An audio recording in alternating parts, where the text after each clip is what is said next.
for measuring liquid ingredients, and at the same time para sa mga shot ng hard liquor and sa shooter cocktails. Shooter glass. Okay, next glass under the tumbler group. Ito. Anyone knows this name? Baso. Whiskey glass? Rock glass, yes. So rock glass is another term, but the proper name is old-fashioned glass. Okay. Ano po? So it could be old-fashioned glass or rock glass. Old-fashioned rock glass is the slang term. Okay, meron pong dalawang size niyan. The small and the bigger one. So the smaller one of old-fashioned glass is intended to be used for single shot of liquor. Ano ba yung mga liquor na yan? Vodka, gin, rum, tequila, brandy, whiskey. Those are the 6 liquor or the 6 spirits. Yun po yung mga hard drinks na tawag natin. So yung anim na yan, single shot. Yung malaki, intended for double shot. Kasi mayroon bagang guess na single shot lang in-order or double shot. So it corresponds pa dun sa size ng baso and sa dami ng ingredients. Pero sa atin, madalas makita ito sa karinderya. Sa bahay ko naman. Sa bahay po kaya ng baso. Sa bahay namin. Tubigan. So sa atin, tubigan ito. Pero internationally po, for hard liquor ito. It could be neat or on the rocks. Pag sinabing neat, without ice. Pag sinabing on the rocks, may ice. Okay? So that is for the old-fashioned glass. Next po is yung ating highball glass.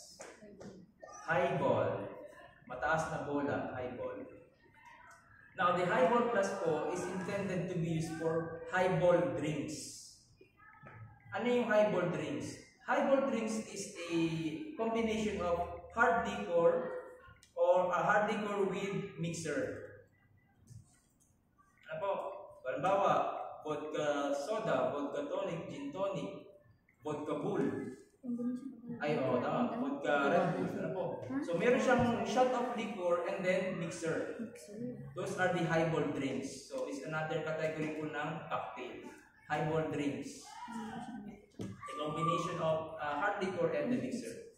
Now, don't be confused with the term mixer and chaser. Ano? Yes. So, si mixer, nakahalo kasi mix niya eh. Pero pag chaser, igo kang ganini. May shot ka ng liquor, may chaser ka. Pero pag highball drinks, pagkaiba na yan. Ano po? So, highball drinks. Okay, next to the highball is highball drinks pala yung gin. Collins glass. C-O-L-L-I-N-S. Collins. Opo. Now, originally, ang ating pong Collins glass is designed for serving Tom Collins cocktail.